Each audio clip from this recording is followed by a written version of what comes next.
Welcome to Rad Health, the podcast where we have the conversations that you wish you had with your doctor.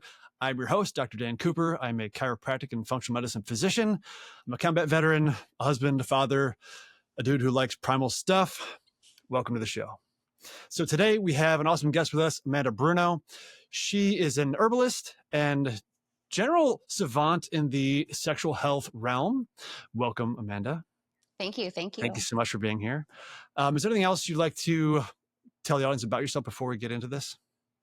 About who you are and what you're doing? I don't think so. I am a local herbalist. I have a background in cannabis, and I am an overall health advocate. I kind of anti-big pharma, anti-corporation. I try to do a lot in my local community to move things to at least allow us to have holistic options.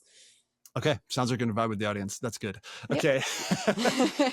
All right. So today I wanted to talk about masculinity in general, and then we're going to head into some specifics because as we run through life, we realize that there are two sides to people, and there are always two sides to a relationship. Masculinity is one of them. One of the things that has happened, at least in my observation of society over the last handful of years, and it's been kind of a big handful of years, is masculinity has been getting shit on. Dudes have been getting shit on. And so I wanted to first ask you, you've heard the term toxic masculinity, correct? I have. Okay. Just a shotgun. What are your thoughts on the term? So it's one of my favorite terms that people use. It gets me riled up. So a little background on me. I all of my things that came to me came after a 10-year horrible relationship. And so when I think toxic masculinity, I think of that ex that I was with for 10 years and all of his toxic traits. And when I really look at him and like nothing about it is really the masculinity. That's the bad part. If he was masculine, none of the toxicity would have been there. So to me, it's such an oxymoron. I don't see a lot of scenarios where masculinity is toxic.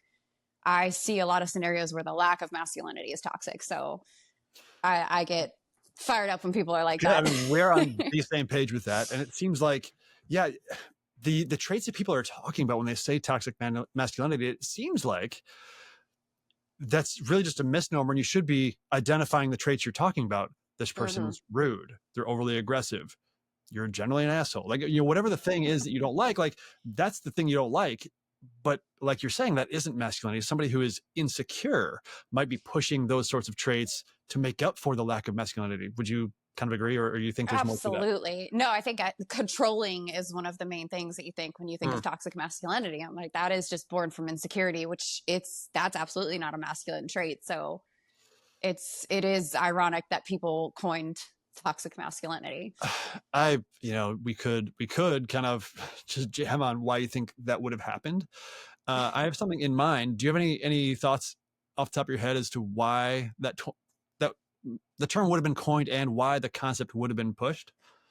I mean, conspiracy theorists, call me what you will.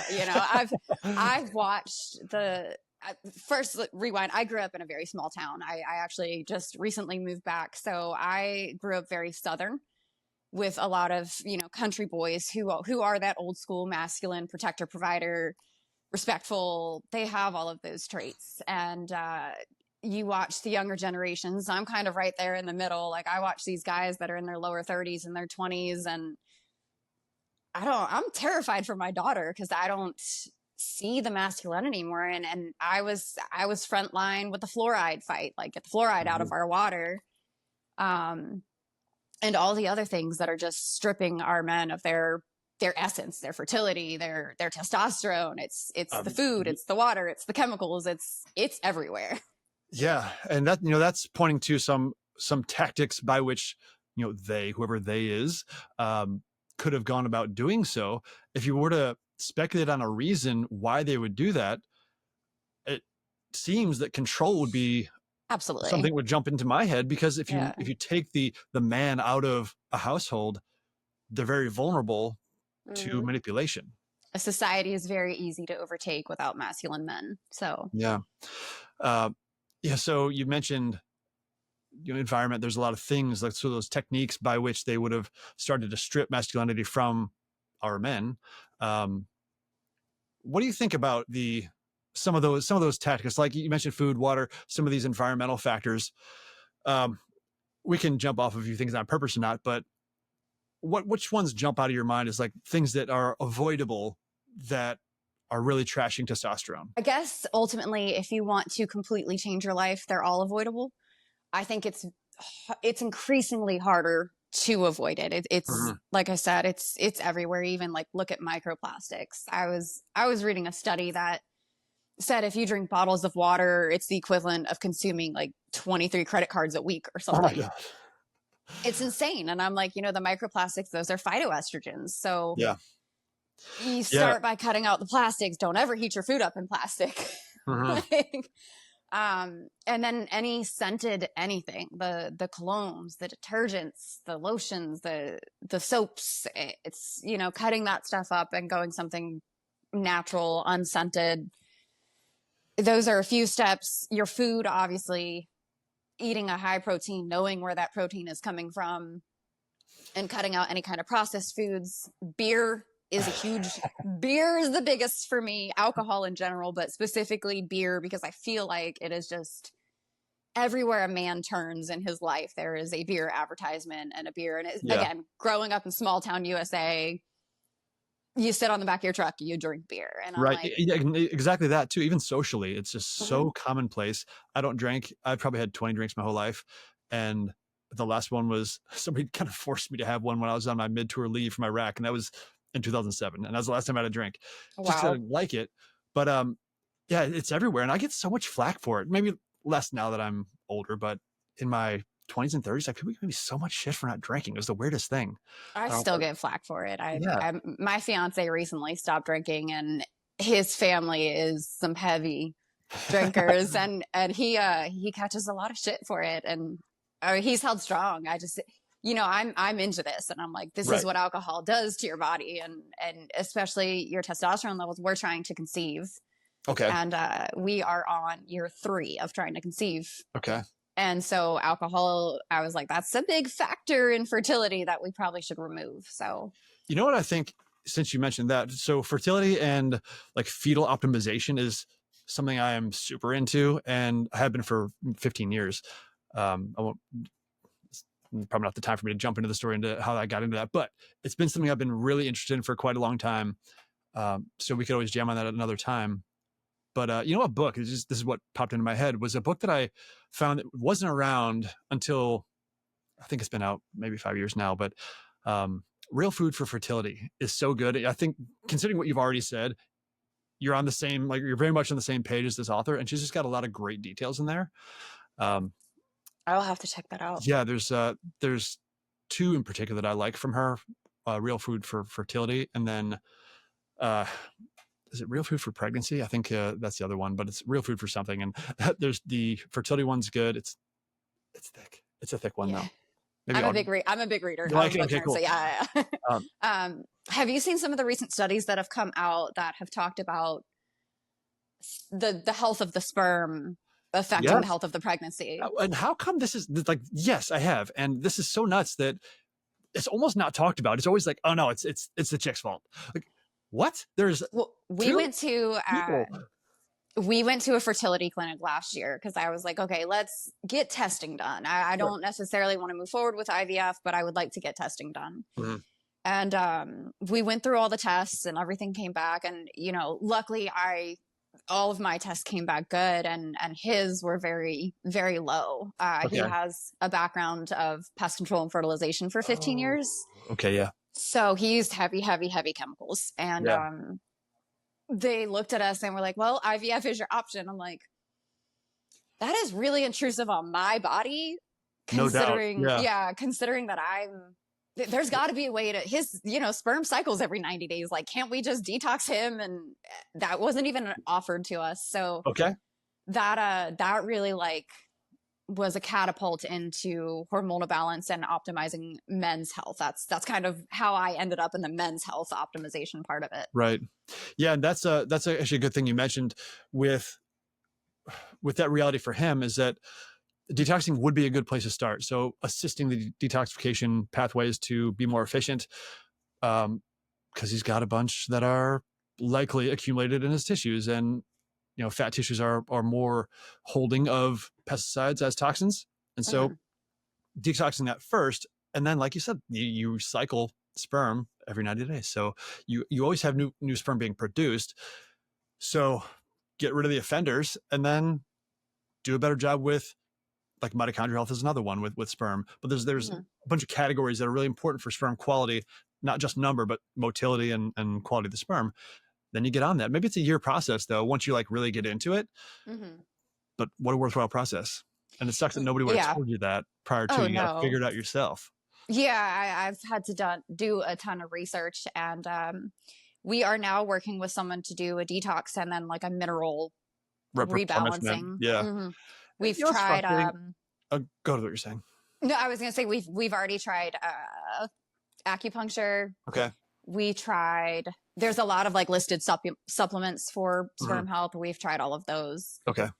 So far, we haven't been successful. So in my head, I'm just like, you've got to detox first. You got to get out all the bad before we can optimize. That's going to be short circuiting continually along those sperm production process. So it does need to be that first step, unfortunately. And it's frustrating that, like you said, you've been doing a bunch of research because you have to. It's so frustrating that the medical community or the healthcare community, however you want to call it, because if you say medical community, you really talk about the allopathic medical community. But if you want to say healthcare community, it includes us. It includes the alternative practitioners, the slew of other professions that are health generation focused professions. Versus, if you want to talk about allopathy, it's really not health generation focused. It's physiology, either cessation or amplification focused to stop a symptom from whatever thing existing. Yeah. And honestly, I do think it is very important. So I'm not so hardline on the MDs that I think they're not useful. I think if you're in any sort of life-threatening situation, it's the place you want to be. It's a great death stopper. But once you're past that critical point of not dying anymore, you really need to switch over to a more natural systems oriented health generation practitioner to help you out. To kind of push us back toward masculinity, which was my intent for this, even though sounds like I could just jam on a lot of things with you. I wanted to know, so you already kind of mentioned them a bit, but I wanted to kind of get a list from you of what do you think the traits that would characterize masculinity? What are those traits? I always say that the number one trait in a masculine should be consistency, I guess. And just, I don't want to say stoicism, but kind of just that ability to be a cliff that waves crash into. Stoic is right there. I wrote on. I think those are extremely important traits. And you being a new father, you have a little boy or a little girl? That's a little girl. Even more important. So yeah. So I have a 13-year-old daughter, and we're just now hitting those real like hormonal, emotional big waves that that I haven't had to deal with her before. Obviously I've dealt with them myself, but it's for her they're new though. Women are just emotional creatures, and we need someone to ground us, I guess. So that grounding energy is just so important in a masculine. I think those are the top traits. I like that one. I kind of like that you led with that one, because that's the one I put last on my list. I thought of it kind of as a happenstance. Oh yeah, this is important. But seriously, she's just coming into this hormonal cycling, and so it's all new and probably scarier. And when if you don't expect it because it's new to you, you're just in the emotions so much. And so you let them just pull you and push you harder than when you're used to them more, and you understand this is part of your cycle, and it's, just part of the swing of life, the cyclic swing of life of being a woman. So to have whether you use grounding force, your rock, whatever, or stoic, I think stoicism is very much centered around this consistency that you mentioned. A lot of people, I guess, will hear stoic and they think like emotionless, but I think that is not it. I think it is grounded and consistent is a better, encompasser of what a stoic or someone who embodies stoicism would exude. Good. Yeah. You mentioned earlier too, protector provider. And I think that's the things that people most will jump to, protector provider. And absolutely. I think in most people's minds, you hear provider and you think money. And while I think that is certainly, especially in modern day and age, that's a big part of it. Do you see anything else in the provider zone that is kind of unique to the masculine member of a relationship that they need to I embody? I would actually prioritize safety over financial provisions. Okay. So when I say provider, I believe a provider of safety is Okay. huge, and that is a safe place for a woman to be emotional. Hmm. That is just a safe place in general. I think that is bigger than financial provisions. I do think, again, in today's day and age, when you say provider, money, unfortunately, is Way of the world. necessary. Yeah. So so many people are going to give me the clap. I can, oh, gold digger. And I'm like, if money didn't exist, it would be the best hunter. It's really Right. just Exactly. your ability to be successful. It doesn't matter what that success, whether it's hunting or whatever you're doing in today's day and age. Unfortunately, that is becoming financially successful. It says a lot about your discipline as a man. So Right. And so you're tying him in a lot. You're kind of harkening back to that consistency in all of your characteristics, which is probably why you identified it as your primary, this rock, this consistent figure. When I think protector, oh, I would think so. When I think provider, I would think because I also have leader as another characteristic that I like to, and I think provider and leader kind of bleed also, where absolutely. the provider of the direction for the family, for the I don't know what you'd I don't want to say, I guess I'll just say direction for the Mhm. family, because you can parse that out into a lot of different types of direction. The protector side, it's depending where you live, it means different things. It can mean protector from the pack of coyotes outside your outside your door if you're rural, but if you're urban, it means teaching. Like right now, Raina's my daughter's she's almost 17 months old, so I'm not teaching her that kind of certain things yet, but I'm going to teach her situational awareness. I'm Mhm. going to teach her to read people so that she can understand situations and avoid trouble before it comes to her. One of the things I'm actually so jazzed to teach her, which sounds funny, is tracking. One of the things about tracking, it's not that I won't say that, but one of the things I like about it are that you've got so many skills wrapped up in one skill, Mhm. where one the tracking event causes you to be present. It causes you to be immersed in nature, very observant. And then in your mind it's not just wonderment, but it's evaluation of the things you see, hear, smell, and all the senses coming together and making an evaluation about, in a lot of cases, it's duration of how long, when was this track or evidence of whatever being there, how long has it been there? Like we were just in Colorado and we're going along some freaking gorgeous trail that we're hiking. It's idyllic. And there's still snow up there. And I see an elk track that is like huge. And then I see a bunch of poop. I'm like, okay. And we saw poop along the way. And I said to my wife, I'm like, all right, so I wonder if we're going to run into this thing. How Mhm. might I know? And so it was warmer than freezing, not a lot, but it was warmer than freezing. So there is going to be some degradation of the track. So I've got to evaluate that. I actually check out the poop and I look for moisture content and how so there's a lot of That's things awesome. you have to think about.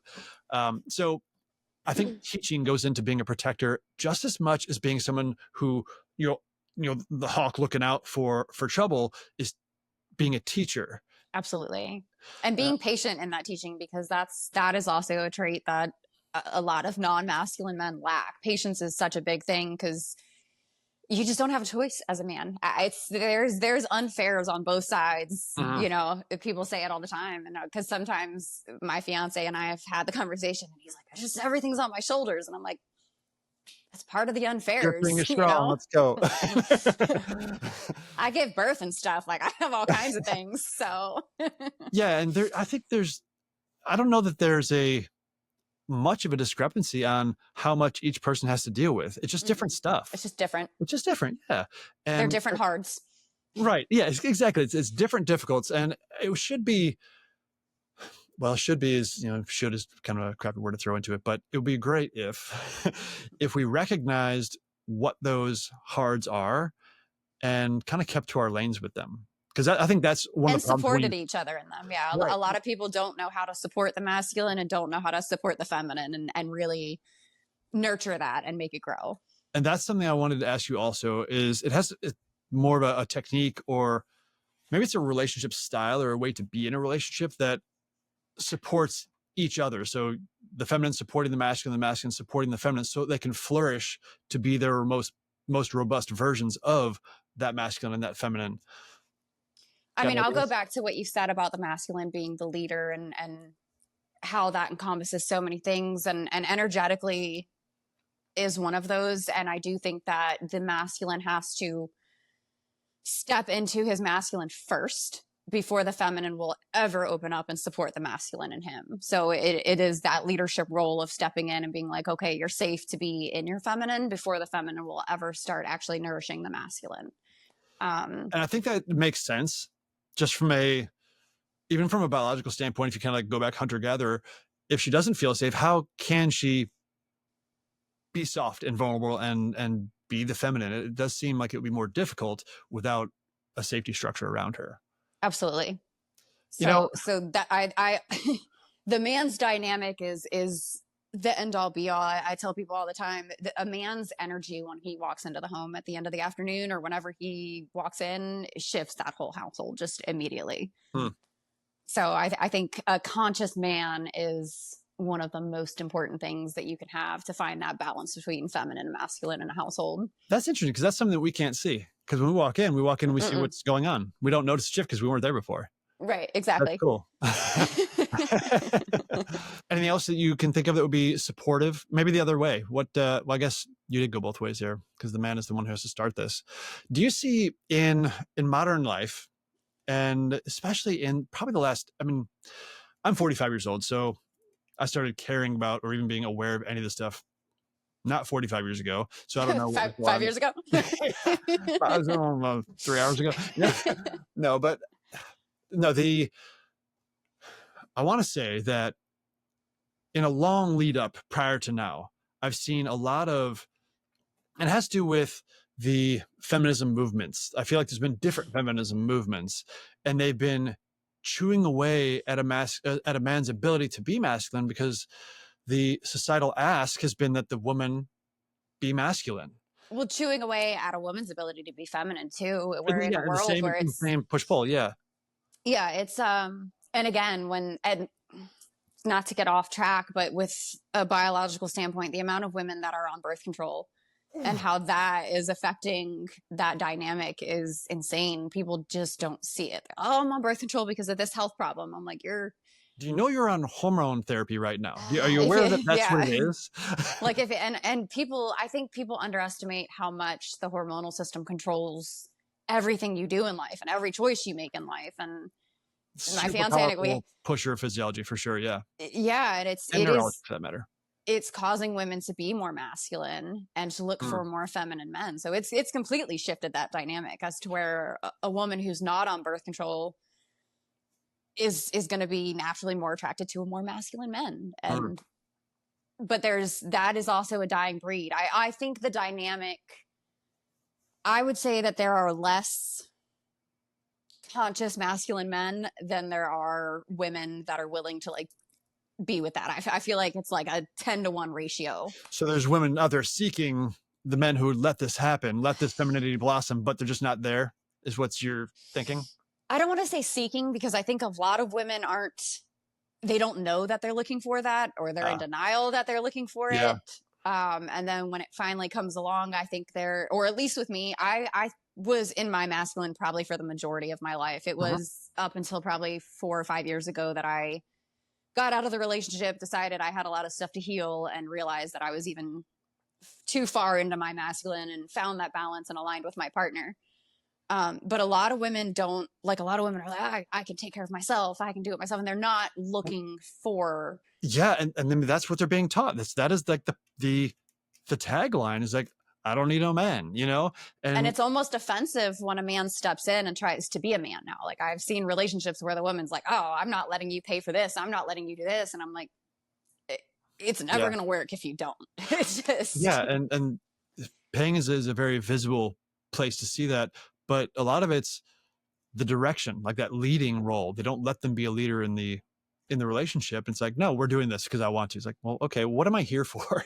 And there's a huge, I hate to say it, and I am not anti-women, but there's a Sure. very, very huge lack of respect from women to men. There's a huge sense of entitlement in especially younger women, of just women assume that we don't need to bring any other value than what's in between our legs. Right. And so the emotional support, the affection, the caretaking, which is so many men like respond to that. I'm going to cook you a meal. I'm going to rub your back when you're like, all of those little things that women are really supposed to be there. And ultimately it's an energetic pour in. Mm-hmm. And women just aren't, they're just so blocked off. Like, Do you see a way through? I think the tides are going to turn ever so slowly. I think that it's coming. I believe I see it. Yeah. Maybe I'm just being optimistic, but I believe that I see that starting in like the late teens generation right now, whoever's in like that kind of generation. And maybe it's just my friends, because I started with kids old. So, and so a lot of my friends have kids that are teenagers, some are in their 20s already. And with them, and maybe it's just my friends kind of push that in the way they grew up, but I'm seeing it in them. And I'm like, oh, okay, I'm seeing light. This is good. I'm seeing light at the end of the tunnel. And I'm hoping that is more of a societal shift for that age group that I'm not really part of than just my friends' kids. Yeah. Well, a good friend of mine is 20. Well, I'm actually friends with the guy. I've been friends with him since we were kids, and I watched him go through all his things in life, and he finally met this girl, and he got into a relationship with her, and his entire life just shifted. And he's such a better man. And she's only 25 years old. And she's got the mindset though. Like she's got it figured out, and she just pours into him, and it has allowed him to just flourish. And like the last 2 years they've been together, it's insane what a man can do with the right woman by their side. Once you fall into that dynamic of the masculine and feminine, it's like a turbocharger to your success. I agree so much. Okay. I was going to ask you about how you feel like the feminine and masculine interact, but I think that is it. What we're talking about. Once they support each other for optimizing the expression of the other one. It's a spark to evolution. I think it's everything in the world is balance. It's the yin and the yang. So. Exactly. Yeah. Every natural system has some sort of balance happening in order for it to be healthy. Do you see at least maybe you have like a top 2 sabotaging behaviors for each, really, for allowing the masculine or feminine to flourish? This is triggery, but I'm going to say it for both. One of the most harmful things that I've seen on both sides is promiscuity, and especially the promotion of promiscuity in women. Okay, so we're not talking about like married couples, just that general like societal concept. Societal concept, yes. Right, it certainly strips value. My God. Yeah. And yeah, and it's the self stuff. But yeah, as far as marital, let's see here. I think men struggle with being present. I think that's probably something that a lot of men. Where do you think they are if they're not present? Society today there's a million distractions. Yeah. the cell phone, the video games, the football is a huge one, sports. Yeah. And to me that drives me crazy, because I'm like, Rome, feed them the bread. But anyways, I'm one of those people who I have to feel like I'm in a forward motion and being productive, or like I lose my mind, and I hold my partner to the same standard. So I'm a little bit of a pain in the ass, because I'm like, if you're doing these things that are wasting your time, like we're not moving forward. So yeah, it's so unfortunate that those things that you mentioned, maybe not the sports, or maybe the sports, I don't know, but the technological stuff, the video games, the phones, all that stuff, they're designed to be addictive. And so it's almost, I mean, I'm not saying, not letting off the hook totally, like it's impossible to blame them, but like I don't have a video game system. One, it's a blatant waste of time, but I've noticed that when I play them, I'll play them till my eyes bleed. So I don't want it around. So you kind of have to architect your life so that you can't be sucked into the addictive behavior that they're designed to be. Well, it also kills I believe your serotonin receptors. Am I saying that right? I think it's dopamine is you get these like Dopamine. Thank constant you. dopamine hits, and yeah, So a lot of people don't realize the correlation between video games and a shitty sex life. right. And I'm big on that because I'm like, it floods your dopamine receptors. And then on top of that, the blue light is sitting in front of it. You're stagnant. So it Mhm. just murders your testosterone on top of it. Yeah, essentially all factors associated with it are detrimental to your life. I Yeah. don't see the positive. So. Yeah, I think the only positive I've seen from it, and it's just me talking to people about it because I don't do it, is the guys who play online, and that's like their time where they actually get to talk to their friends. What do you? I'm just saying, like, if you're going to extract a benefit, that's the one thing that I have heard that is like possibly positive out of it. It's good for hand-eye coordination, and I think Elon Musk has like talked about it. And I understand if you have a very stressful job and everything, it allows you to kind of shut your brain off. I just think there's better ways. Yeah, I think there's better ways. I actually don't agree with that as far as shutting it off. I've heard people say that too, Mhm. and your brain isn't off though.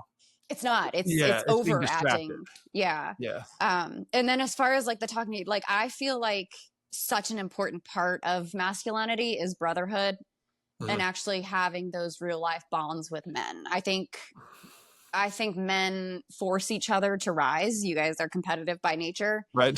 So having a group of healthy man friends Mhm. is crucial, and society has pushed separation Mhm. until it's blue in the face. So Yeah. I think those real life interactions with your buddies, with your bros is crucial. There's so much that goes into a real life interaction versus, over the phone or whatever digital interaction, because we have mirror neurons. Mhm. There's neurological reasons why when you're actually in proximity with somebody, there's a deeper communication happening. Mhm. And so it's, biologically undeniable, but also just evidentially when you've seen this in people when they're around each other, it's a different interaction and it is much richer and much better and much more nourishing to that emotional need of having friends that give a shit about you and Yeah. actually knowing, because you also learn that too when you're in contact. There's things kind of bouncing around social media now, like how many friends do you have that you could call because you need them right now, and they would say, yeah, I'll be there. Well, where are you at? I'll be there right now, and Mhm. however long it takes me to drive to your house from where I am. And those stats are getting staggeringly low where people have those actual friends available to them, and that's a really lonely place to be, which Well, and we see suicide rates skyrocketing, yeah, especially in men. So yeah. it's crazy the level of depression that men are hitting because of the things that are robbing them of their masculinity. I mean, if you're not living in that masculine and you're not doing things to support that, you're falling into depression. Mhm.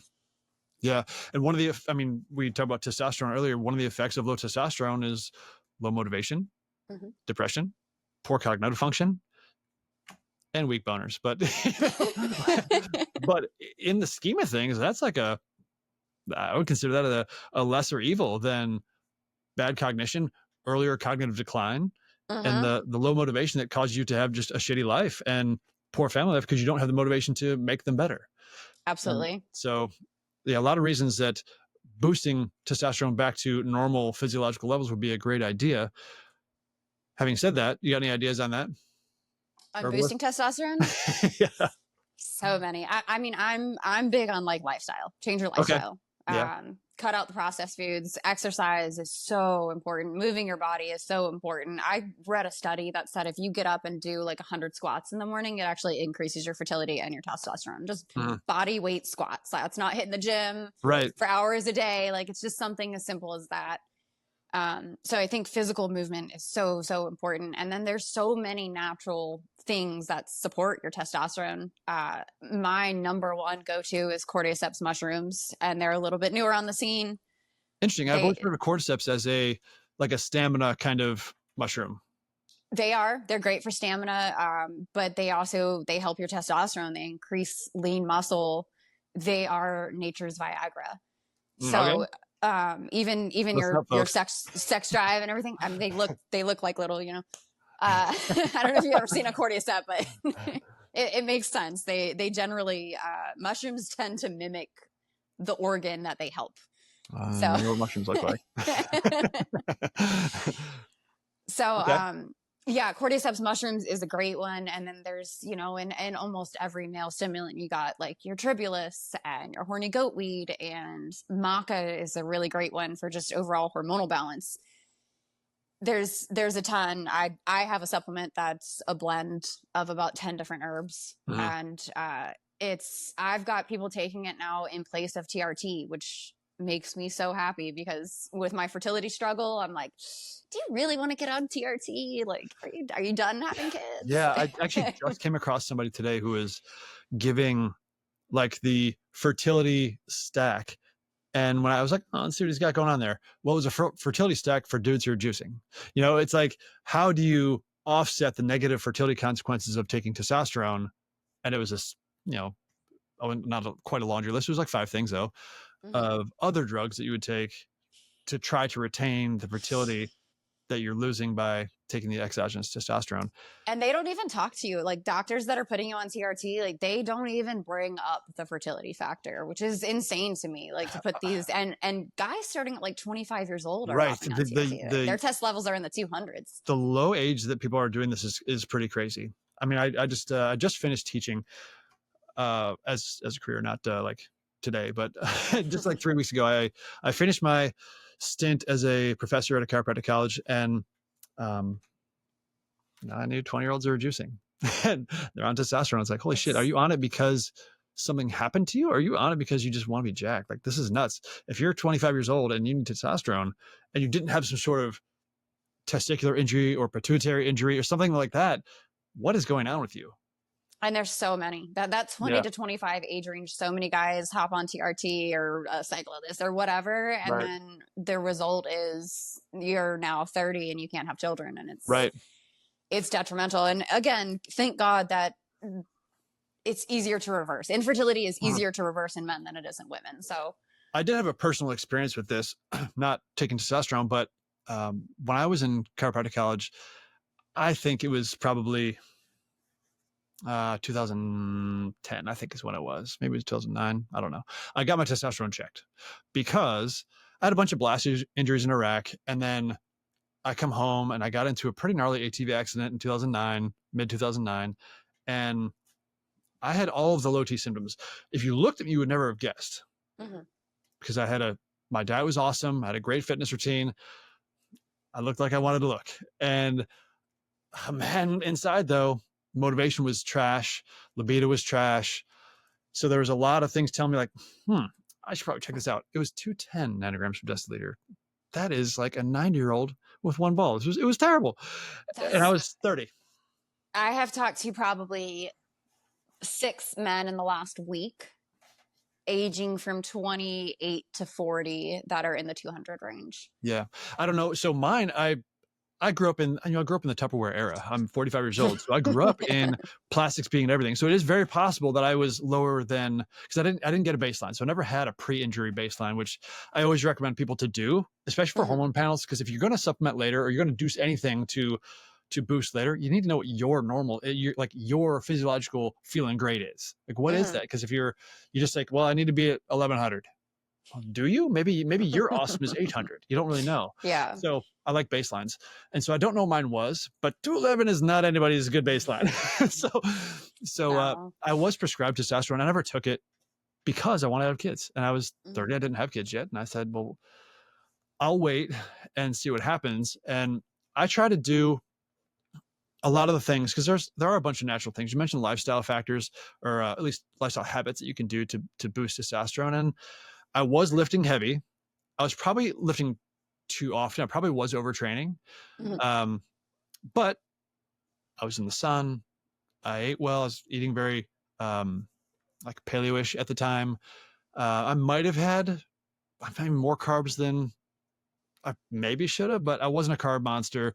So I doubt I didn't have my insulin, my A1C, or I didn't have any kind of metabolic factors checked, but I was working out enough where I was probably burning off a lot of that sugar. So it probably wasn't a factor. So I really pointed to the head injuries as the thing. And I've heard a lot of stories about head injuries resulting in low testosterone. It was big in the NFL for a while. Like, it kind of was publicized in the NFL because of all the violence that was going on with players with girlfriends or whatever Mm-hmm. the significant other was, and they're pointing to pituitary injuries, and That then makes a lot of sense. testosterone shifts because of that and shifts downward specifically. Very And then interesting. you get into the low T, decrease in biochemical masculinity, and then you act out. Mm-hmm. And Absolutely. so it's a puzzle pieces that actually fit together pretty well. And I so would love to see the the statistics on domestic violence and testosterone levels. I would be really curious for someone to yeah, do like that study. you get no. Yeah, I would Please love, accept. because I can guarantee you would see a trend. Yeah, I feel like that would be true for sure. It's just such a primal natural thing for a man to want to protect women and children. That's, again, it goes back to the toxic masculinity thing. Well, he's abusive. I'm like, well, then his testosterone levels are probably in the crapper, Plummeted. because Right. it's just that's so unnatural. Like, Mhm. it's, I don't know.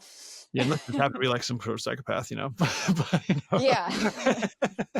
I guess, or like too much testosterone and supplementation. I guess that can also yeah, cause violence. So yeah. But that you can actually go to that, and when you go too much, now you're just screwing up all of your hormone cycles, because your hormones are a estrogen's delicate going to dance. rise. Right. Yeah. It's an orchestra that has to be balanced, and when you inject something, especially in super physiological doses, other stuff gets jacked up too, because it's trying to compensate. It can't, because there's like this intermittent dosing thing going on. And so that is one of the problems that goes along with the exogenous delivery of testosterone, or any hormone for that matter, is It's the messy. balance is tough. Yeah, and again, let's go back to the relationship. My ex, he was on steroids throughout our entire relationship, and experiencing the emotional highs and lows that he had. Again, probably part of the reason that I was shifted so hard into my masculine, to the point where I have a Class A CDL. I was a truck driver, like that. Oh my God. That level of masculine. You went full on with the. We had a trucking business, and yeah, it was. I just took the lead on it, because his emotions were so all over the place that it was hard for him to consistently run a business, manage anything. He couldn't. No. So, as women, we step into it, but then coming out of that relationship, you realize that it's not going to be easy to be loved properly when I'm in my masculine. It's not what biologically, men are not looking for that. So I had to sit with that and figure out why I was that way, and how to make that shift back into my feminine, how to really embrace that. Because I think I almost resented that part of myself for a long time, like the emotional. I almost said should again, but you probably didn't want to be there. Yeah. It's not natural, and you didn't want to be there. So yeah, you resent it. Feeling the difference in just my own body, being taken out of my masculine and into my feminine, feeling that shift, even the physical shift over years, like looking at pictures of myself, the glow is different. You really, when a woman is where she's supposed to be, we stop aging. Like, I know that's insane, but people look for the fountain of youth. I'm like, be happy. Like, right. when you are truly happy and just in your feminine and just existing as you're supposed to, we don't handle stress like men can. Like, we can't, we're not built for it. So a woman taking on a career and a family and all the responsibilities, and if you're like me, I've got donkeys and goats and cows and a whole entire farm that but you know what I'm saying? Like, there's a lot of responsibility. And then on top of that, if I was worried about the bills and how, it's too much for us to do by ourselves. So the physical shift that I've seen in myself, I think I was sitting at like between 90 and 95 pounds the entire time that I was with my ex. Oh, wow. Okay. An unhealthy weight. I couldn't keep on weight. Yeah. I had hormonal acne, and it was just the shift of getting into a healthy environment. I didn't change my diet or exercise routine or anything like that. It was just a shift of, now I'm with a man. My nervous system feels safe. I can relax. I can be in my feminine. Everything about me has changed. And that's amazing to me. For sure. Yeah. You can see happy, and to see the just physical and physiological rebound to be so significant just because I feel better. That's awesome. It's one of those, people kind of poo-poo on the placebo effect. And what you're really talking about placebo effect is the power of the mind to affect the body. Absolutely. It's not trash. It's it's a top It's down. science. Yeah. Yeah. So yeah. So yeah, I totally agree with that. Um, it's funny being a functional medicine practitioner when we do an interview or you talk to somebody about this initial visit, you get into so much stuff. And for a testosterone patient or a low motivation guy or these low testosterone symptoms they come in with, and you have to dig into so many things and things that I found that have been big needle movers. Um, Sleep is one of them, which is a Sleep is whole monster huge. for so many different avenues of life that are, beneficial if you have great sleep and really terrible Hmm. if you don't have good sleep. Dysglycemia, having high blood sugar and poor metabolic health Hmm. is a big one, which rolls into so many parts of your life also, from diet to the type of exercise you do. Cortisol gets talked about a lot because it's just like the stress hormone that people know enough to recognize when you talk about Yeah. it, because there's others. But there's a And reciprocal relationship you between. you said sunlight earlier too, I and that did, was one that right. I forgot to mention, that vitamin D is huge. It is, and I think, well, yes, I mean, I agree with you. I'm not going to counter you at all. Vitamin D is monster. There's other beneficial effects from sunlight also. It's one of those things. It's not.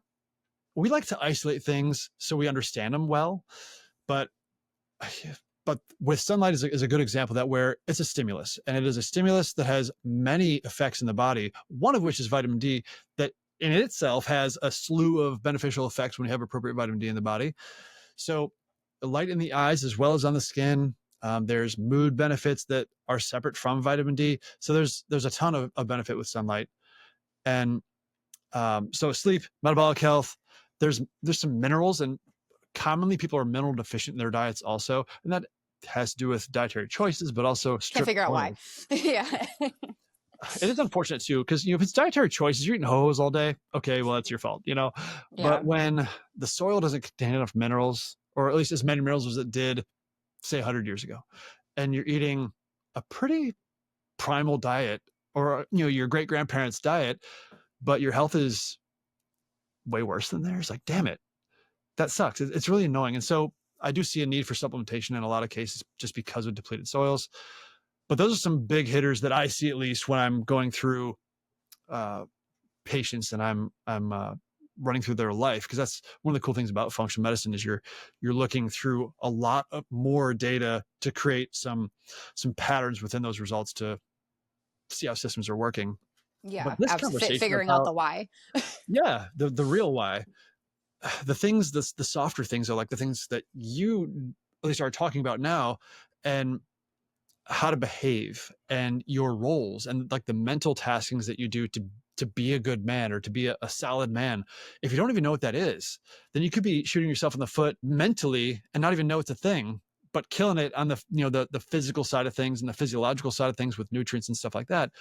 So I think this is as important as anything else, because the mental game it's invisible Hmm. until it gets enacted out in life. But And it's it's hard to understand. It's yeah, it's it's hard to explain something that you physically can't see, I guess. And I agree. there isn't a supplement for stepping into your role and being accountable and being consistent. And it is hard because there's days where I think men don't feel like doing it and they don't, but I know, like, I pity men because there are so many men that feel alone, like they don't have a support system. And I see the hardness. I grew up in a small town, and I grew up with probably 90% guy friends that I've Mhm. continued to be friends with my entire life. Like, these are just guys that I grew up with. And I mean, I've been a groomsman in like 3 weddings, which is weird. Again, Rotate. I shoot guns. I like trucks. I do the Right, yeah. boy things. So, but it's so hard to sit down with them and explain, like, it's a mindset shift. It's a perspective shift.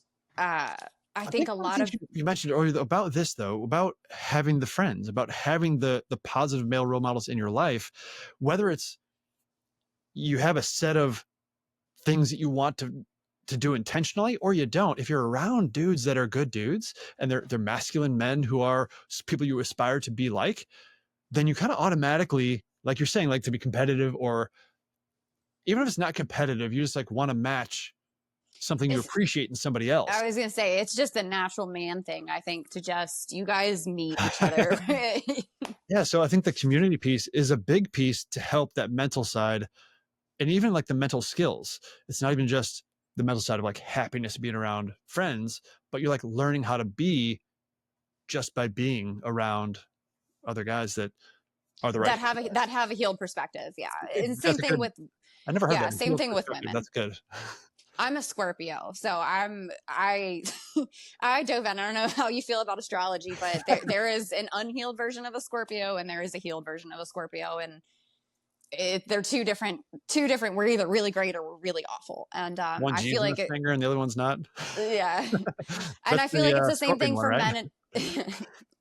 I feel like it's the same thing for men and women, though. Hearing an unhealed woman's perspective, there's so many relationships where a girl is going to pick up the phone and call her best friend, and her best friend Totally. is a hot mess and gives the worst advice. Because at the end of the day, I think something that society has pushed so hard against, that is so important for women to understand, is submission. Mm. Oh, yes, I agree with you. And Just that word, I even heard the word, I'm like, oh yeah, I can't say it around. It's triggery, and it was the hardest thing for me to give up control. To trust someone enough, to feel safe enough with someone to be like, okay, I'm gonna let you lead. Like that was hard for me, and I think it's hard to be complete. Huge. Yeah. And a man has to look at that and say, okay, it's my responsibility to make her feel safe enough to submit.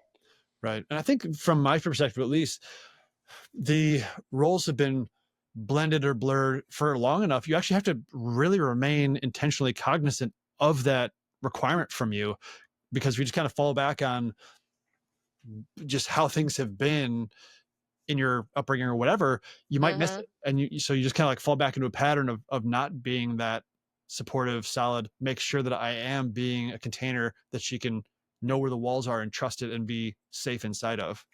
Yeah. And so I'm traditional now. It's, our relationship has fallen into, like, I simplify it.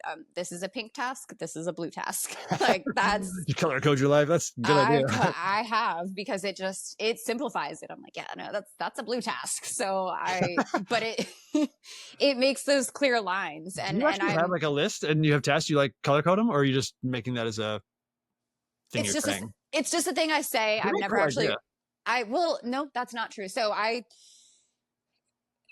not to get political, just because I dislike them all.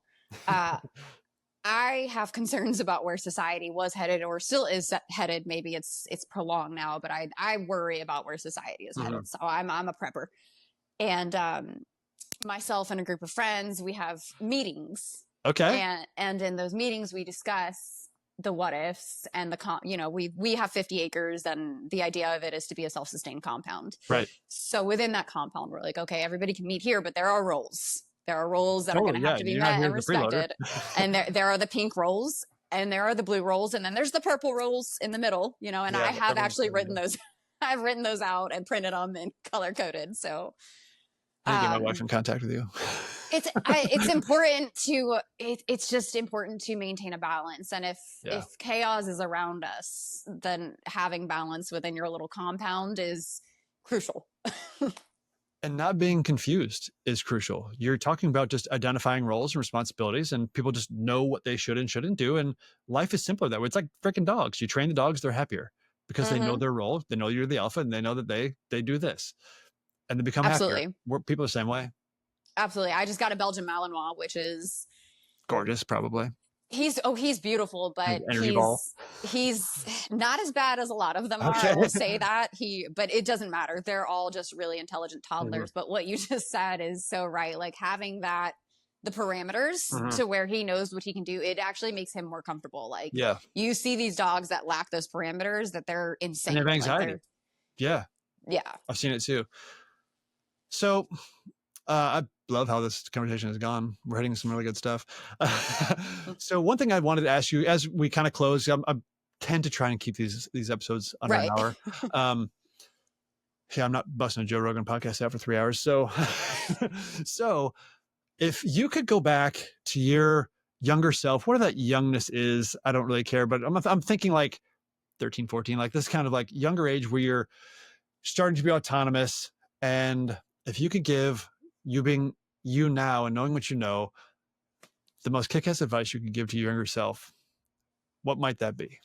This is easy for me because I Oh, have a okay. 13-year-old. I have a 13-year-old, so I'm Oh, giving true. that Okay. advice. I try not to preach to her too much. And my daughter is she's homeschooled, she's unschooled. Mm-hmm. I've chose a different path with her. The things that I think are important to learn might not align with society. But one of those things is learning how to grow up and embrace your femininity and be in your femininity.